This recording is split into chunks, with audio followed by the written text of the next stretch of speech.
So why didn't Joe Biden just shoot down that spy balloon like Republicans wanted him to? Let's talk about it in today's video.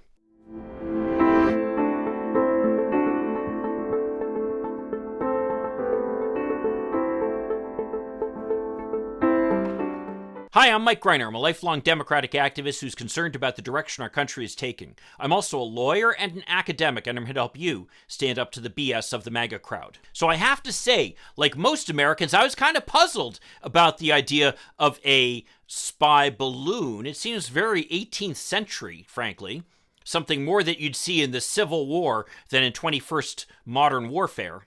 But here it is. I mean, there's all kinds of speculation that this was some miscalculation on the part of the Chinese, with Xi Jinping having such power over the Chinese government that really there's nobody there to stand up to him and say, that's probably not a good idea, kind of a la Vladimir Putin. It turns out, of course, that the Chinese use quite a few of these spy balloons, despite the fact that they've got tons of spy satellites circling the globe at any given time. I guess there are theoretically some advantages to it in that they might be harder to track. And indeed, there's evidence that there were several spy balloons that came over the United States when Donald Trump was president, and the Trump administration didn't do anything about it.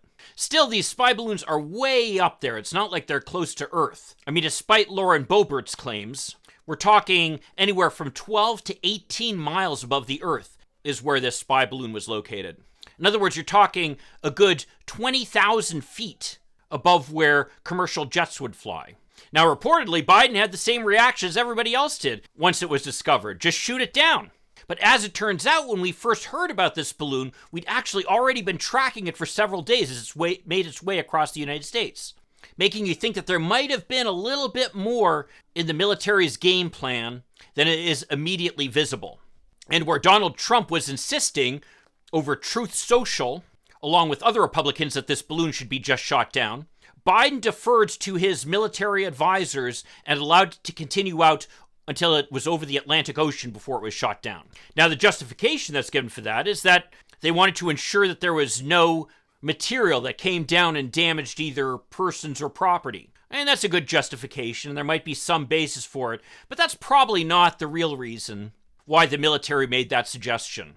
After all, they have been known to shoot down things that were viewed as threats to American security, despite the potential loss of life on the ground. Just think about that airplane that was shot down during 9/11. But I didn't really understand the full ramifications until I saw a video that I'll link to down below by Combat Veteran Reacts, one of the channels that I follow very closely. He obviously is a combat veteran, but he's also got a national security background. And he pointed out something that I think is important, which is that by us allowing this balloon to cross the United States, we actually, number one, were able to basically hide from it anything that they might have seen that might have been useful, including the way that we would react to it coming over, which could well be something that the Chinese were watching for, essentially to see how the United States systems react to an incursion in our airspace. But also, it gave us an idea as to what the Chinese were interested in, what they're spying on us for. Where did this balloon go? And is it possible maybe in the first few days when we were tracking it, we were actually able to listen in on real time on the communications between this balloon and its masters in Asia? In other words, this seemingly improbable intelligence coup that the Chinese were trying to inflict upon us probably turned into an intelligence coup by us on the Chinese. One of my favorite authors is John le Carré. If you haven't read his books, I highly recommend them. Excellent spy novels. In one of his books, The Russia House, the Americans essentially give person who has a connection with the Russians a list of questions they want him to ask.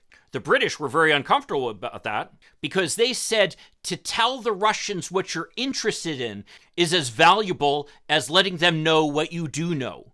By letting them know what you don't know, you're letting them know what you do know. So that in of itself is valuable information. And by tracking this balloon, seeing where it went and how it was managed, we got a good deal of information on what the Chinese are interested in about us, giving us real insight into what they know and what they don't know about us. So yeah, it's easy to be like John Wayne and just say, hey, shoot the thing down. But sometimes a little strategy makes sense. And that's where I must say I'm glad to have an adult in the White House rather than a petulant child who's simply driven by his ego and fears. Well, if you want to see another video where I talk about President Biden's mastery of foreign policy, why don't you check out this one over here? It's about an improbable subject, which is the Afghan withdrawal, and the facts that the media didn't tell you about it that really point out that Joe Biden actually handled the situation pretty well. I'll see you then. In the meantime, let's hope for continued progress. Thank you.